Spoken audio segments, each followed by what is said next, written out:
সম্পূর্ণ ফ্যাসিবাদ মুক্ত গণতান্ত্রিক পরিবেশে 1433 বঙ্গাব্দ শুভ নববর্ষ উপলক্ষে আমি বাংলাদেশ জাতীয়তাবাদী যুবদল সাটুরিয়া উপজেলা শাখার পক্ষ থেকে এবং আমাদের পরম শ্রদ্ধাভাজন প্রিয় রাজনৈতিক অভিভাবক 170 মানিকগঞ্জ 3 সদর সাটুরিয়া সংসদীয় আসনের নির্বাচিত সংসদ সদস্য গণপ্রজাতন্ত্রী বাংলাদেশ সরকারের বেসামরিক বিমান পরিবহন ও পর্যটন মন্ত্রণালয়ের মাননীয় মন্ত্রী মিস আফরোজা খানম রীতা এমপি মহোদয়ের পক্ষ থেকে আমি নববর্ষের শুভেচ্ছা এবং অভিনন্দন জানাচ্ছি।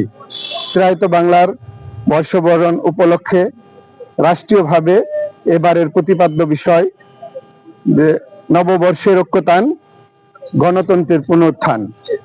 সম্পূর্ণ ভিন্ন আঙ্গিকে ভিন্ন মাত্রায় আনন্দমুখর পরিবেশে, উৎসব মুখর পরিবেশে বাংলাদেশে আজ নববর্ষ উদযাপিত হচ্ছে। আমরা বৈষম্য মুক্ত, নিরাপদ, মানবিক বাংলাদেশ গড়ে তোলার জন্য বাংলাদেশের নবনির্বাচিত রাষ্ট্রপ্রধান, সরকার প্রধান, প্রিয় প্রধানমন্ত্রী তারেক রহমানের পক্ষ থেকে আমরা দীপ্ত কণ্ঠে বলতে চাই, আমাদের সুকর্ম দ্বারা সমাজ এবং সভ্যতাকে বিকশিত করার জন্য গ্রাম বাংলার যে চির আয়ত ঐতিহ্য সেটাকে লালন করব, ধারণ করব এবং সাটুরিয়াকে সম্পূর্ণ মাদক মুক্ত, সন্ত্রাস মুক্ত একটা নিরাপদ অভয়ারণ্যে পরিণত করব। এই দৃঢ় অঙ্গীকারে আমি সবাইকে আবার নববর্ষের শুভেচ্ছা জানাচ্ছি। ধন্যবাদ সবাইকে।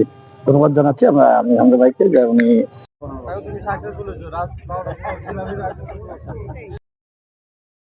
আসবো না, প্রেম আসবে না।